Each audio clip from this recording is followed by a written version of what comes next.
Oke, sudah terlihat? Baik ya, jadi kita lanjutin kuliahnya ke batuan sedimen sekarang ya. Ya, kita awali dengan batuan sedimen karbonat. Jadi secara komposisi biasanya batuan sedimen itu kalau kita lihat dari komposisi karbonatnya ya, kandungan CaCO3-nya, atau pengenalan praktisnya lah gitu di lapangan ya. Karena kita biasanya ke lapangan membawa ACl, jadi asam klorida, itu yang kita pakai untuk mengetahui apa komposisi dari batuan sedimen pertama. Ya, secara umum kita sebut sebagai batuan sedimen karbonat dengan non-karbonat. Yang karbonat biasanya kalau dia mengandung CaCO3, kalau kita analisa begitu ya, dia akan lebih dari 50%. Sedangkan yang tidak mengandung akan kurang, di mana biasanya dia bisa ada unsur karbonatnya itu atau CaCO3-nya, salah satunya, itu di matriknya. Ya, sehingga kita sebut sebagai batuan sedimen karbonat. Nanti juga kita akan punya istilah secara umum berdasarkan tekstur batuan sedimen plastik dengan batuan sedimen non plastik. Ya, mudah-mudahan jelas ya. Oke. Nah, kalau kita lihat bagaimana sedimen itu terbentuk, ya, jadi kita akan punya batuan asal, ya, kemudian dia kena pelapukan kimia fisika, kemudian mengalami erosi, kemudian mengalami transportasi, kemudian diendapkan di cekungan sedimentasi, bisa sungai, bisa danau, bisa muara, bisa laut, sehingga kemudian dia membentuk endapan sedimen. Sedimen itu kemudian mengalami pembatuan dan diagenesa, ya, litifikasi, itulah yang kita sebut sebagai batuan sedimen. Jadi ada proses pengendapan atau sedimentasi. Nah, kalau kita lihat, sudah terlihat? Halo, sudah terlihat? Sudah, Pak. Sudah ya? Jadi kita akan punya batuan asal. Jadi batuan asal atau pre-existing rock, jadi bisa batuan beku, bisa batuan metamor, bisa batuan piroklastik ya, atau batuan beku. Sudah Anda pelajari batuan beku volkanik, kemudian batuan piroklastik, batuan sedimen itu sendiri, dan batuan metamor. Kalau dia kemudian tersingkap, dia akan mengalami pelapukan. Pelapukannya bisa paling yang besar tuh ada 3 sebenarnya, atau maksudnya yang besar tuh 2. Ada satu lagi yang kita sebut sebagai pelapukan biologi, itu kita tidak akan bahas. Tapi secara umum ada pelapukan kimia, ada pelapukan mekanik, atau pelapukan kimia, atau pelapukan fisika. Ya, mekanik atau fisika. Nah, pelapukan mekanik itu dia akan menghasilkan butiran yang sama komposisinya, tetapi ukurannya berbeda. Jadi kalau Anda punya batuan semana di batu merah itu kemudian mengalami pelapukan mekanik, dia akan menjadi bongkah, menjadi kerikil, ya, menjadi apalagi pasir dan lain-lain. Tapi dia tidak mengubah komposisi batuan asalnya. Ya, sedangkan pelapukan kimia dia akan mengubah komposisi awalnya, sehingga Anda ingat lagi batuan itu adalah agregat mineral, mineral punya komposisi kimia, otomatis batuan juga punya komposisi kimia. Unsur-unsur itu dia akan mengalami pelapukan, ada unsur yang bisa dibawa air terlarut, ada unsur yang diam di tempatnya, di mana itu dilapuk.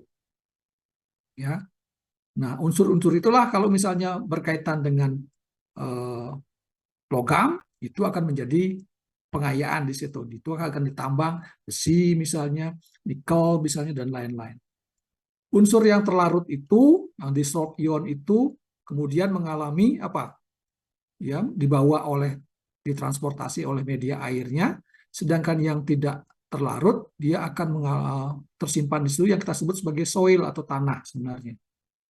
Ya, kemudian unsur yang terlarut itu terbawa air, kemudian diendapkan, bisa juga diambil oleh binatang, terendapkan, kemudian misalnya di tepi laut, kemudian mengalami berikutnya adalah penguapan, litifikasi, salah satunya diuapkan, dan lain-lain.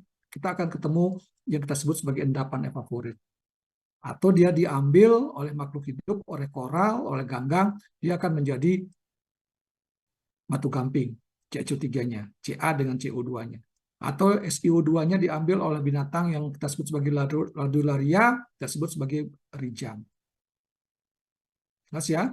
Sedangkan yang ion maaf, yang batuan yang mengalami pelapukan mekanik, fisika, akan mengubahnya, partikelnya akan menjadi lebih halus, kita sebut sebagai fragmen atau butiran, kemudian terbawa, tertransportasi, erosi, transportasi, kemudian diendapkan ya di air misalnya, di sungai, di danau, ya, kemudian dia akan menjadi endapan, bisa lumpur, bisa pasir, endapan pasir, bisa kerikil, bisa berangkal, bisa boka, kemudian mengalami litifikasi, itulah yang kita sebut sebagai batuan sedimen.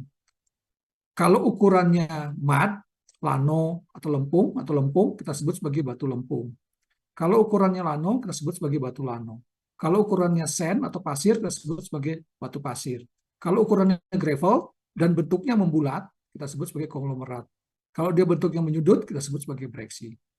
Nah, karena pada saat proses pelapukan, erosi, transportasi, di mana mineral-mineral yang silika, SiO2, ya, silika, SiO2 itu dia tahan terhadap pelapukan, ya. Kenapa tahan terhadap pelapukan? Karena dia pertama karena dia temperaturnya rendah ya, pada saat pembentukan lihat di seri Bowen dibanding yang lain. Kemudian dia punya ikatan kovalen. Ya, kemudian dia struktur silikatnya adalah tektosilikat, di mana dia merupakan kerangka dari silikat sehingga dia tahan terhadap pelapukan. Itulah mengapa nantinya di batuan sedimen rama sedimen klastik itu akan banyak mineral-mineral silika yang ada SiO2. Contohnya adalah kuarsa. Jelas? Adakah pertanyaan?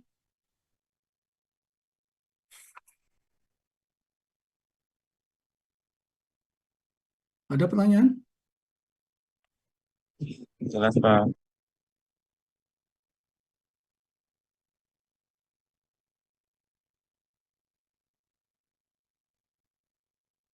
Oke, sebentar.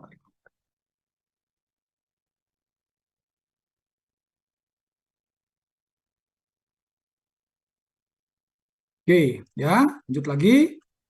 Nah, tadi saya katakan, jadi nanti kita akan bagi kalau pelapukan pelapukan mekanik, dia akan menghasilkan besar butir yang berbeda, ukurannya beda, tetapi komposisinya sama. Kita akan mengenal nanti adalah batuan sedimen klastik, batuan sedimen organik, sama batuan sedimen kimiawi, atau disebut sebagai siliciklastik, chemical ya, sedimen, kemudian sama biological sedimentary rock. Ya. Nah, kalau Anda perhatikan, sudah kelihatan gambarnya?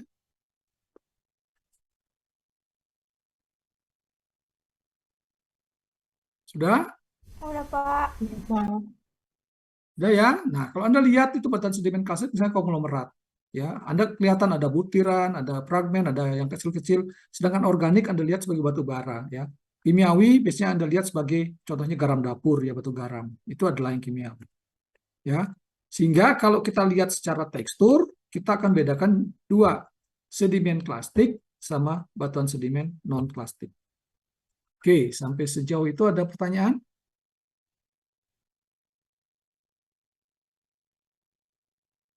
Adakah pertanyaan? Jelas, Pak. Jelas ya?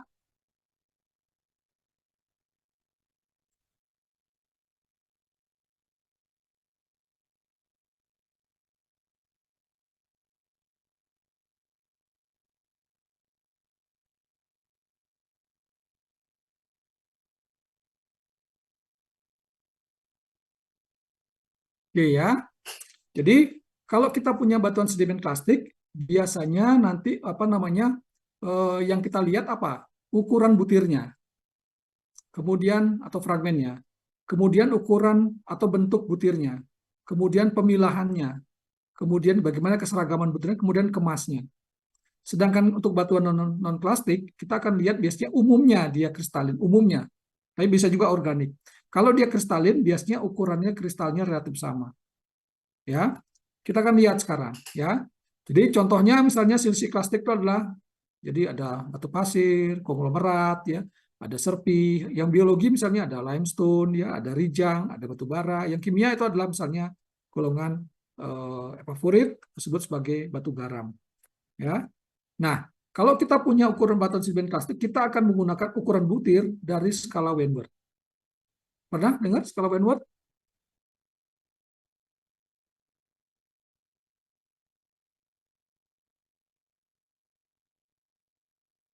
Halo, pernah dengar?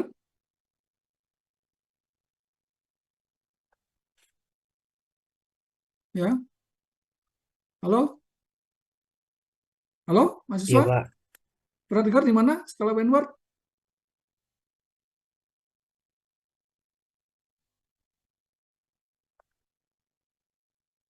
Halo,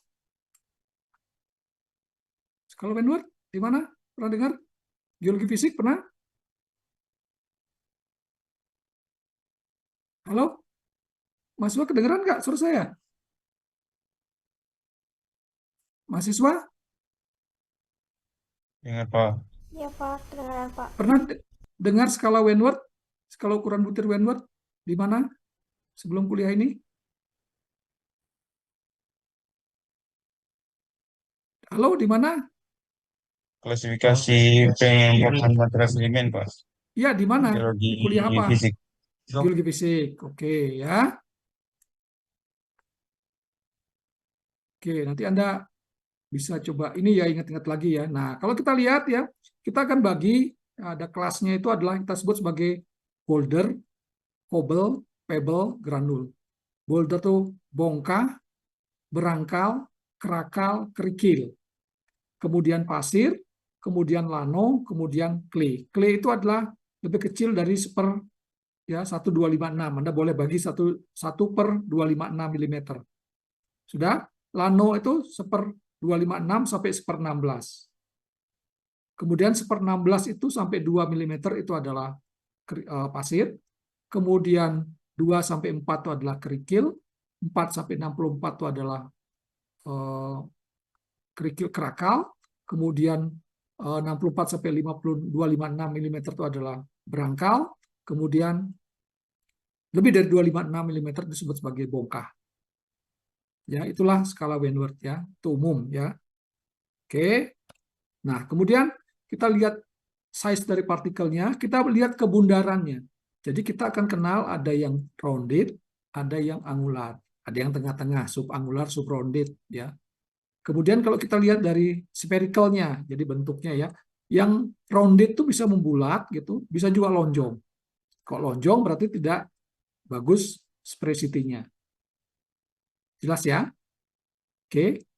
Nah, kemudian kita lihat juga sortasi, keseragaman butirnya. Kalau dia sortasinya baik, ya seperti Anda misalnya yang wanita atau yang putri, dia akan membuat kue gitu ya, diayak begitu, dia akan semuanya akan sama ukuran butirnya. Itu disebut sebagai sortasinya baik.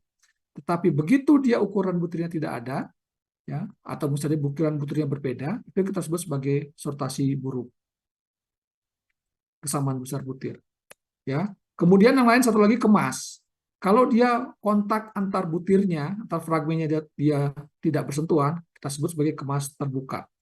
Kalau dia bersentuhan, kita sebut sebagai kemas tertutup. Oke, jelas? Iya, Pak. Jelas, Pak. Oke. Ya, oke. Ya, lanjut lagi. Nah, sekarang dari ukuran butirnya itulah kita bisa menamakan batuan. Kalau Anda punya batuan sedimen yang ukurannya pasir, 1/16 sampai 2 mm, kita sebut sebagai batu pasir, sandstone. Batu dengan pasirnya digabung ya. Kalau kita punya ukuran lano, kita sebut sebagai batu lano. Kalau ukurannya lempung, kita sebut sebagai batu lempung. Kalau ukurannya granul ke atas, ya kerikil, kerakal, berangkal, bongkah, ya kita lihat bentuk butirnya. Kalau bentuk butirnya membundar, kita sebut sebagai konglomerat. Tapi kalau dia bentuknya menyudut, kita sebut sebagai breksi. Jadi gampang. Oke, ada pertanyaan? Jelas, Pak. Oke.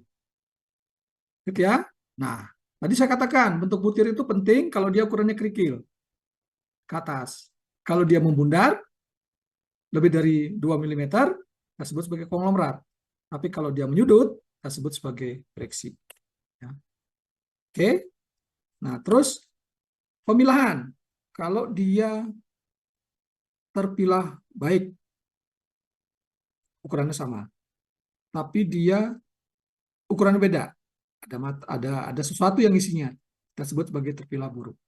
Kemas, kalau dia kontaknya tertutup, kalau dia kemasnya saling bersentuhan, ya antar butirnya. Tetapi kalau dia terbuka, tidak bersentuhan, ya itu adalah kemas terbuka.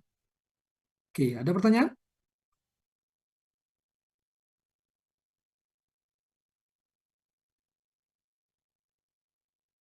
Oke, Iya Pak, jelas Pak. oke. Sekarang saya tanya, bisa tidak kalau kita punya batuan ya, sudah terlihat boardnya?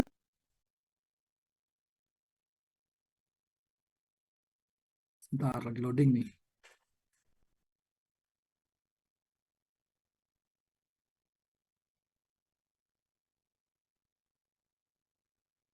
Susah sekali. Atau nggak usah di sini lah ya.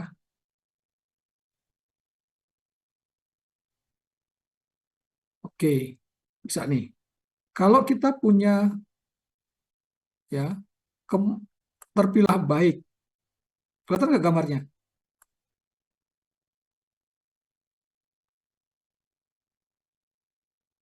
Ya, terpilah baik nih.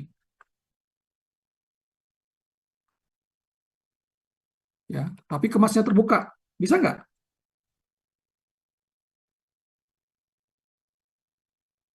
Bisa nggak? Bisa nggak? Halo, ada pertanyaan? Ini ada yang jawab? Bila pemilahnya baik, tapi kemasnya terbuka, bisa nggak?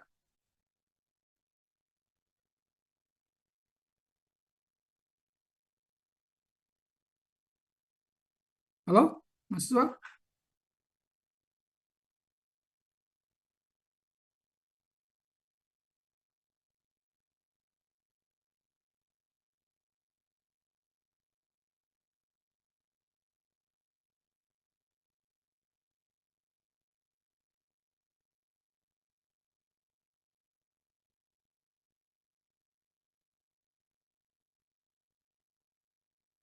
Mahasiswa?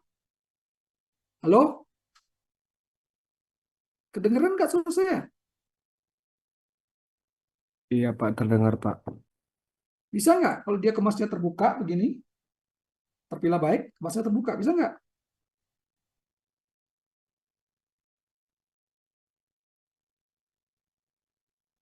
Bisa Pak. Nah, terus apa yang ngisi kemudian?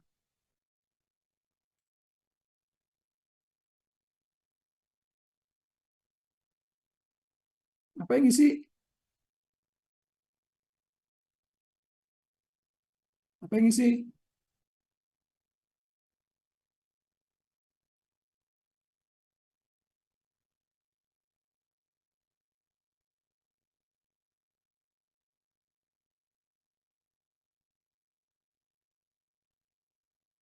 Apa yang ngisi?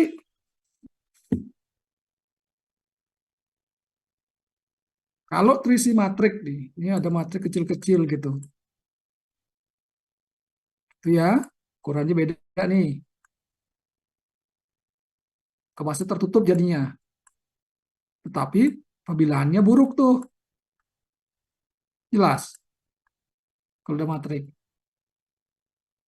Tapi bisa juga nanti kita akan tahu bahwa terbuka ada faktor lain nih. Kemasnya terbuka tapi dia butirannya sama gitu ya. Maaf, terbuka harusnya. Nah, keisi apa nih? Nah, semen. Nah, oke, ya ini ya. Jadi kita akan lanjutkan.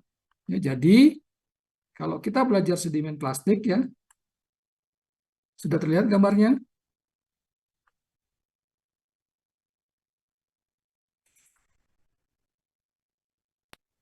Sudah Pak. Oh, Ya, nih perhatikan, well sorted, kemasnya tertutup. Poorly sorted ya, kemasnya terpilah buruk, kemasnya terbuka nih. Ya, Anda lihat antar butirnya. Tapi kalau nanti Anda punya batuan yang ada semennya, perhatikan. Jadi ada semen, ya, dia akan tetap dia terpilah baik. Maaf, saya.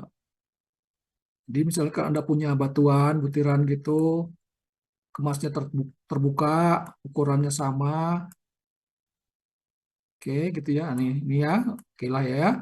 Nanti kalau sini ada semen, bukan matrik, begitu ya, soal semen. Nah, itulah kemasnya terbuka, tetapi dia terpilah baik. Jadi ada faktor yang kita sebut sebagai semen. Sudah? Nah, itulah nanti kita sebut sebagai komponen dari batuan sedimen klastik. Jadi kalau kita bicara batuan sedimen klastik, ditanya sedimen klastik apa? Dia akan punya komponen yang kita sebut sebagai, ya, kamu perhatikan,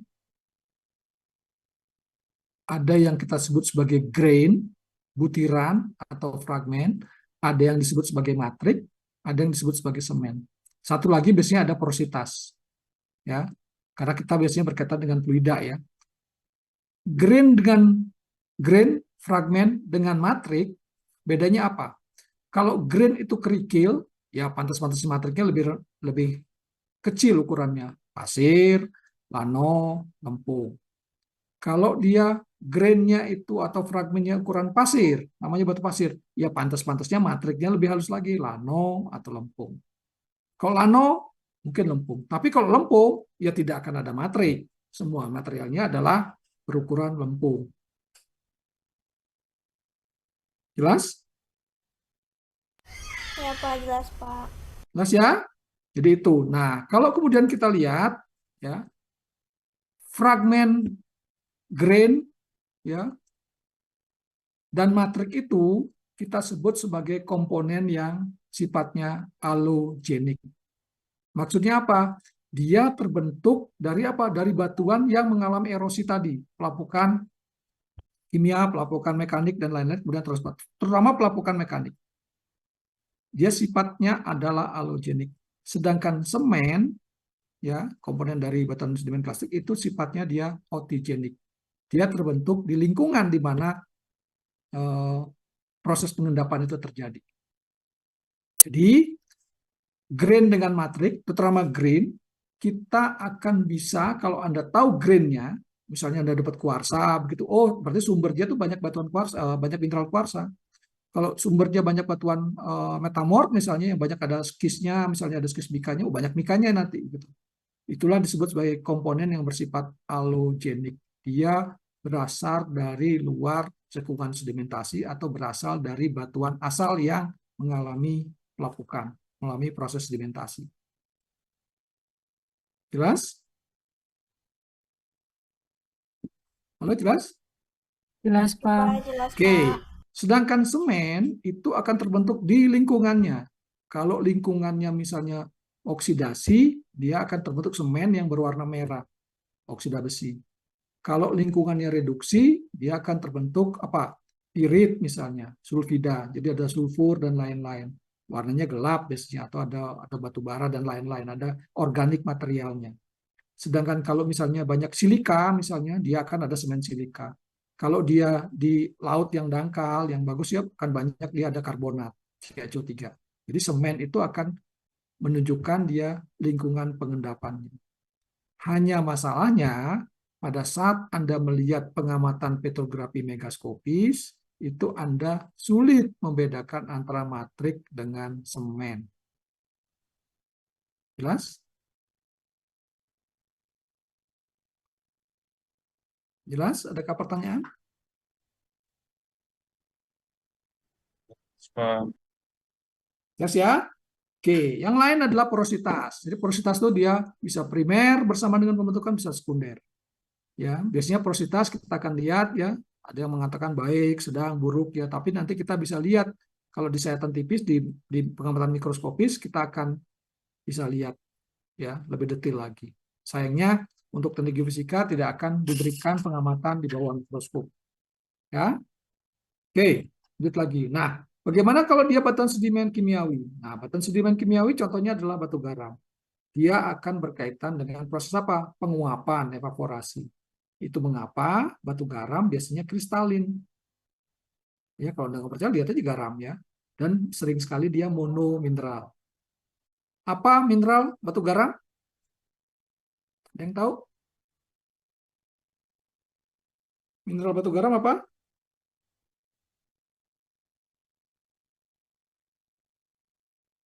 Halo?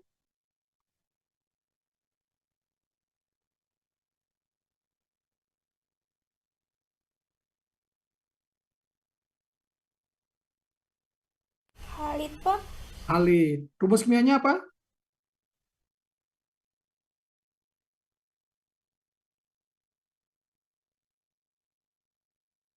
NaCl. Betul ya? Oke.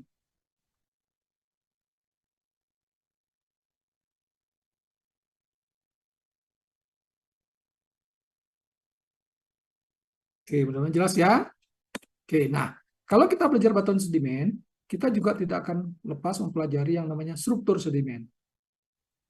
Ya, nanti kita akan lebih detail lagi struktur sedimen ya. Ada lapisan bersusun, graded bedding ya. Kemudian ada gelembur gelombang ya. Kemudian ada ya misalnya silang siur ya. Oke. Nah, kemudian kita juga ada perlapisan dan laminasi. Apa beda perlapisan dengan laminasi?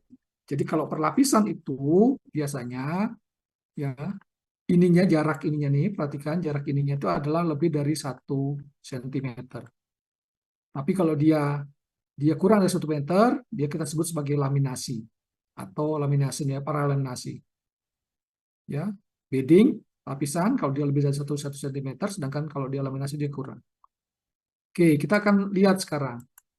Jadi, laminasi bisa apa saja oleh mineralogi yang berbeda. Jadi, kalau Anda punya kuarsa, gitu warna putih, kemudian ada kapelspar, nah akan muncul dia laminasi. Jadi, komposisinya bisa berbeda. Bisa juga laminasi karena apa? Besar butirnya berbeda. Anda punya butiran yang ukurannya lempung, tiba-tiba di bawah ada ukuran yang pasir. Ada batasnya. Itu adalah laminasi. Sekarang tergantung dilihat. Kalau di bawah 1 cm disebut sebagai laminasi, kalau dia di atas 1 cm lebarnya kita sebut sebagai bedding atau perlapisan. Bisa juga karena apa? Bentuknya berbeda, satunya bulat-bulat memudar, satunya lagi menyudut, begitu akan ada bedding atau laminasi. Apalagi sortasinya baik, gitu tiba-tiba dia buruk, begitu di bawahnya dia akan ada laminasi. Ya. Kemudian apalagi kemas, terbuka semua, bawahnya tertutup, gitu ya, akan juga ada laminasi atau bedding. Atau misalnya arah orientasi butiran ini ke kiri, kemudian ada yang datar, dia akan juga membentuk laminasi. Itulah disebut sebagai struktur sedimen. Kalau strukturnya sedimennya bersilang, itu kita sebut sebagai silang siur atau cross bedding. Pernah dengar istilah cross bedding? Pernah dengar? Halo, mahasiswa? Mahasiswa, dengar nggak? Ya di mana? Dengarnya di mana? Oke, udah dapat ya sedimentologi berarti ya. Oke, kita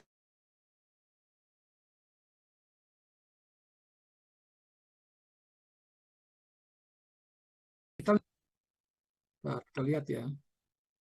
Kita coba lihat.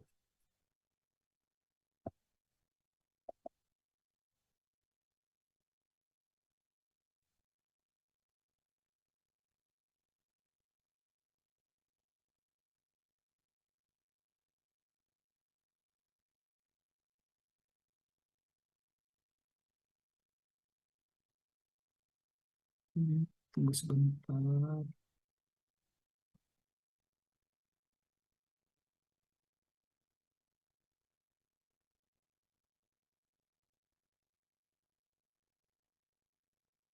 Oke, sudah terlihat gambarnya? Sudah terlihat? Apa? Sudah? Crossbeds. Apa? Crossbeds are Suaranya terdengar? Terdengar nggak tadi Ya, suaranya? Pak, terdengar, Pak. Oke, sekarang kita dengerin. Iya, Pak. find layers in sediment or sedimentary rock that reveal current or wave transport of sediment. Crossbeds form by the movement of sediment dunes and ripples. Dunes and ripples are curving ridges of loose sediment that move along with water or wind currents, or move back and forth beneath oscillating water waves. The diagram shows a cross-section through a dune or ripple, which differ primarily in size. In the animation, click the play button to begin. Currents of flowing water or blowing wind erode sand grains from the upcurrent side of the dune and carry them up to the dune crest, where they avalanche down the steep downcurrent face of the dune. Over time, the erosion on the upcurrent side and deposition on the downcurrent side cause the dune to migrate in the direction of current flow. Crossbeds mark sequential positions of the migrating downcurrent side of the dune. It is this continual process that causes the dune or ripple to migrate. In the animation, click the Image button. Oke, sudah terlihat? This photograph shows cross-bedding formed by the migration of wind-blown sand dunes in a sandy desert. These layers are in 150-million-year-old sandstone at Zion National Park, Utah. Oke, sudah? Itulah pembentukan cross bedding. Jadi bisa oleh angin juga, bisa oleh air. Jelas? Bedding dia, berarti dia lebih dari 1 cm. Tapi dia bersilang, namanya cross bedding. Ada pertanyaan? Halo, ada pertanyaan? Mahasiswa? Jelas, Pak. Jelas, Pak. Oke, lanjut ya. Oke, sudah kelihatan?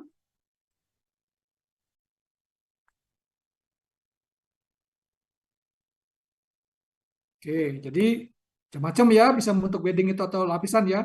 Komposisi, besar butir, bentuk butir, sortasi, kemas, orientasi, dan lain-lain.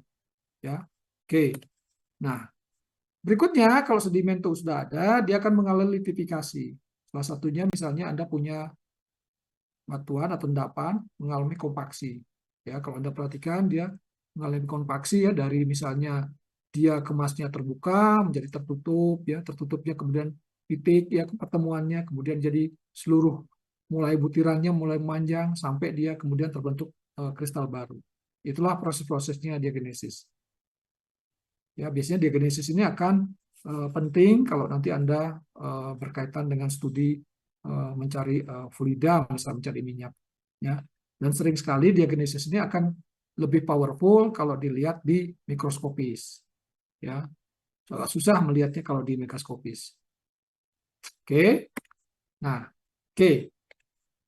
Nah, sekarang kita berkaitan dengan mineralogi. Tadi sudah saya katakan bahwa kalau mineralogi di batuan sedimen itu secara umum komponennya itu di sedimen plastik terutama ada butiran, ada matrik, ada semen, plus satu lagi adalah porositas. Porositas kita nggak lihat, ya. Jadi butiran dengan matrik itu bedanya apa? Ukurannya. Sekali lagi, kalau ukurannya kerikil, ya pantasnya matriknya adalah pasir. Kalau ukurannya pasir, pantasnya adalah lano atau lempung matriknya. Tapi kalau ukurannya butiran ukuran lempung, ya nggak akan ada matrik. Semuanya adalah ukuran lempung. Jadi pada saat deskripsi juga, kalau Anda dapat batu pasir, Anda harus bisa membedakan antara butiran dengan matrik. Tapi kalau Anda dapat batu lempung, ya nggak usah disebut matriknya. Jelas? Jelas? Ada pertanyaan? Iya, Pak. Jelas, Pak. Oke. Nah, berikutnya ya. Apa saja yang bisa? Mineral. Tadi sudah saya katakan. Jadi, kalau kita punya seri Bowen, Anda masih ingat ya, dengan turunnya temperatur dia akan terbentuk dia kuarsa, itu misalnya ya. Dia temperaturnya akan lebih rendah begitu ya pembentukannya. Dan ikatannya kebetulan dia namanya ikatan silikat, dia adalah tektosilikat. Selain itu ikatan kimianya adalah kovalen. Biasanya itu akan cenderung tahan terhadap pelapukan, tahan terhadap erosi, tahan terhadap selama transportasi oleh gerusan, sehingga itu yang dominan. Itu mengapa batuan sedimen sering diistilahkan sebagai silisi-klastik. Karena dia mineral silika, kuarsa misalnya, SiO2 itu ya, tahan terhadap pelapukan. Jadi, apapun itu sumbernya, kalau dia tahan terhadap pelapukan, ya, beku, sedimen, malihan, jadi sesuai dengan lingkungan ketahanan pada saat pelapukan, transportasi, membentuk batuan sedimen menjadi butiran dan matrik, itulah komponen yang bersifat alogenik, berasal dari luar lingkungan pengendapan atau berasal dari batuan asalnya. yang mengalami proses ya sebelum sedimentasi itu. Nah, kalau semen itu adalah komponen yang autogenik, terbentuk di lingkungan sedimentasi, biasanya berupa fluida atau berupa fluid, ya, emulsi, kemudian dia diendapkan di situ atau mengalami presifikasi di situ. Sehingga semen itu bersifat autogenik, bisa dipakai sebagai indikator lingkungan pengendapan. Jelas? Iya, Pak.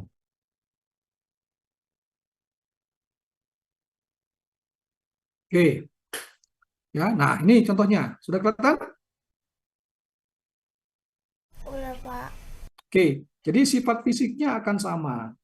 Ya, hanya ya di batuan beku, sedimen, metamorf, ya, mikroplastik, semua sifat fisiknya sama. Jadi warna, kekerasan, kilap, ya, belahan, ya, semua yang Anda pelajari itu akan muncul. Hanya temannya atau asosiasinya berbeda. Anda lihat kapelspar, ortoklas, apa cirinya? Apa cirinya?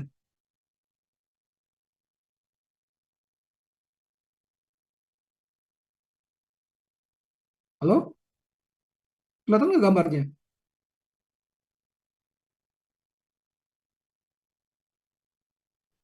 Kelihatan Pak. Apa kemudian cirinya? Kalau udah kelihatan ortoklas atau kapelspar, apa cirinya?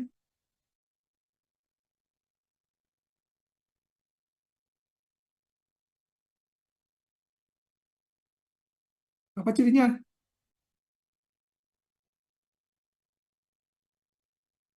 Wah, ini nggak ada respon nih.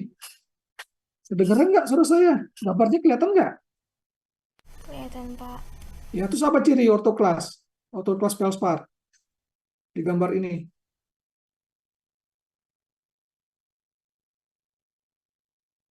Halo? Berwarna orange, Pak.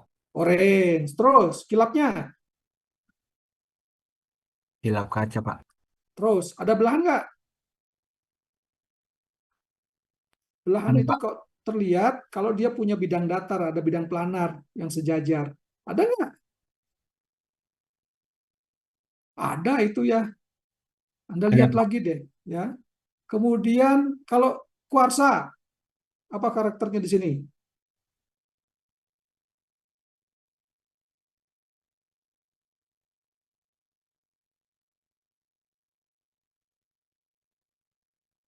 Transparan, Pak.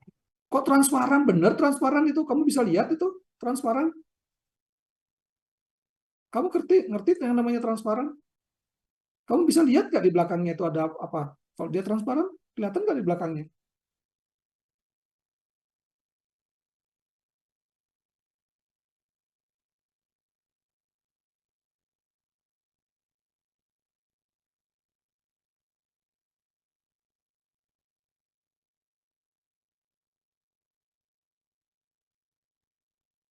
Bener transparan.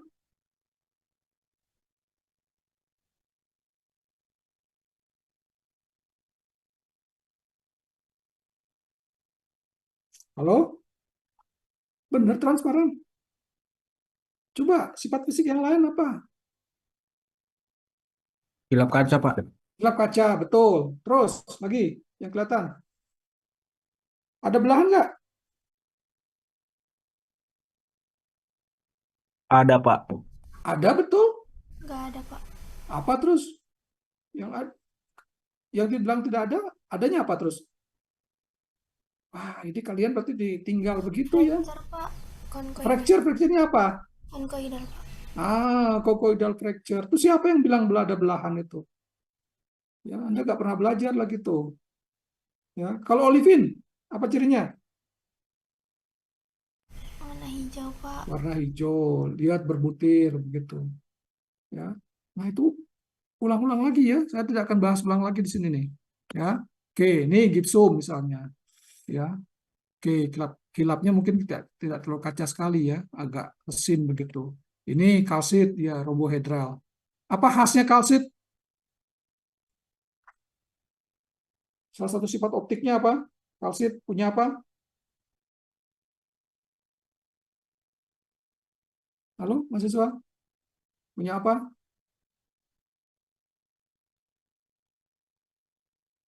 Mahasiswa? Punya belahan, Pak. Punya belahan, oke. Sifat optiknya yang khas. Kamu masih ingat joke saya kalau kamu pakai kacamata kalsit kamu akan punya dua orang di depan kamu yang sama dan sejenis. Sifat apa namanya itu? Double refraction, Pak. Apa namanya? Double refraction. Nah, double refraksi. Punya bias ganda itu. Ya, tolong diingat ya. Oke, kalsit bisa macam-macam ya, bisa rhombohedral, bisa trigonal ya. Kemudian gipsum. Apa rumus kimia gipsum? Pernah dengar gipsum nggak? Pernah, Pak. Apa rumus kimianya? KaSO4 2H2O, Pak. Oke, CaSO4 2H2O. Kalau dia H2O-nya hilang, dia CaSO4 aja. Nama mineralnya apa? CaSO4 saja. Nama mineralnya?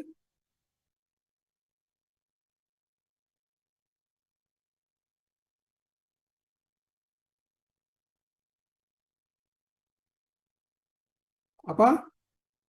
Kok CaSO4 saja?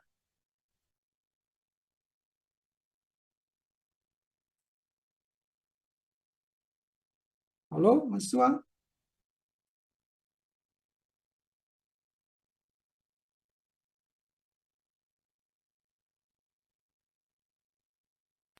Anhidrit, Pak. Anhidrit, betul. Jadi anhidrit itu kalau nanti Anda misalnya dapat dari bawah permukaan gitu ya. Anhidrit itu begitu dia kotak udara, dia ketahuan H2O, di base-nya di luarnya akan menjadi gipsum. Ya. Oke, nah ada yang lain lagi. Apa yang Anda lihat warnanya? Warnanya? Hijau tua, Pak. Hijau, ada warna hijau.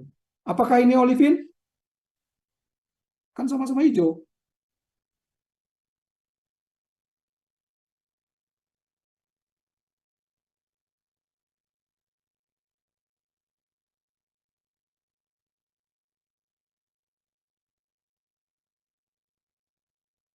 Olivin kah ini?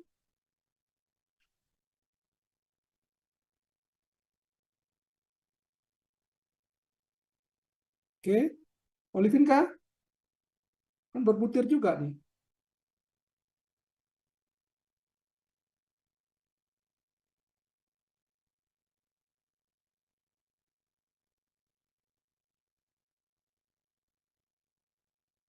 Halo? Kelihatan nggak tulisannya? Mineral apa ini? Mahasiswa? Suara saya kedengeran? Glaukonit, Pak. Glukonit. Ini adalah khas yang hanya muncul di batuan sedimen. Ya, dia karakter dari batuan sedimen, terutama batu pasir di lingkungan laut, terutama laut dangkal. Ya, warnanya hijau. Sering disebut sebagai green sand gitu ya, green sand karena warnanya hijau. Jadi glukonit hanya muncul di batuan sedimen. Jelas ya? Oke. Nah, yang lain adalah mineral lempung. Jadi mineral lempung ini dia akan terjadi kalau dari umumnya dari pelapukan kimia. Ya. Nah, salah satu mineral-mineral lempung inilah nanti yang kita sebut sebagai ya endapan, kalau dia ada aluminium kita sebut sebagai bauksit ya, ada kaulinit ya, dari bahan ini ya, jadi bahan apa namanya, bahan keramik ya. Nanti ada klorit, ada bermurilonet dan lain-lain. Ya. Nah, mungkin nanti saya akan jelaskan ya di berikutnya karena saya juga masih ada kuliah tambahan di geologi ya untuk persiapan ekskursi. Bu Absa? Halo, Bu Absa? Iya, Pak. Jadi minta mereka ini saja ya. Mereka sudah pernah masuk ke website ke YouTube saya Mahasiswanya, Pak. ya. Suruh deskripsi Mas- mineral. eh, se- eh, untuk praktikumnya kemarin itu sepertinya sudah diarahkan sama Pak Ervin ya, mahasiswa ya. Halo, Mahasiswa? Ya, mahasiswa. Ibu. Ya, jadi tolong dilihat lagi YouTube-nya itu ya. Jadi nanti Anda akan banyak di situ lihat YouTube-nya tuh ya, mineral-mineral. Sebenarnya sama saja sifat fisiknya, tetapi asosiasinya yang berbeda. Ya mungkin itu dulu ya. Nanti kita akan lanjutkan minggu depan. Kapan terakhir sebelum libur Natal, Bu Absa? Tanggal 19 Pak, Jumat depan. Jumat depan masih ada ya? Masih ada Pak. Oke, kalau gitu kita lanjutkan lagi dengan Iya. struktur sedimen nanti ya. Dan Iya, baik Pak akhir Edi, terima kuliahnya kasih Pak Edi. ada info Bu Absa? Akhir kuliah? Untuk kuliahnya itu terakhir harusnya sesuai kalender itu bulan Desember ini Pak. Tapi nanti akan Oh, Desember. diperpanjang sampai Januari ya. Akan diperpanjang berarti. Iya, Kalau sampai ujiannya kapan Januari, berarti? Mulai awal ujiannya? Februari lah maksimal Pak. Oh gitu. Sudah Berarti selesai. ujiannya di Februari berarti. Iya, betul Pak. Oke, kalau kita ada waktu masih ya. Kita masih ketemu mungkin empat kali ya. Di minggu depan ada sekali, ada 4 kali. Ya. Oke, itu saja ya. Jadi silakan dibuka kameranya agar saya bisa ambil. Ya. Saya besok ekskursi soalnya ke Guntur ya. Jadi harus ada kuliah tambahan sekarang di ITB-nya. Jam 1 sampai jam 3. Oke, silakan ya diambil, saya ambil. Oke, nanti silakan ya, bahan kuliahnya ada di Google Drive dengan minggu depan. Jadi Anda pelajari dulu sehingga Anda akan banyak pertanyaan nantinya. Ya, oke, siap-siap. 1, 2, 3. Oke, sebentar, saya ambil, saya Recording stopped. pindahkan dulu. Oops.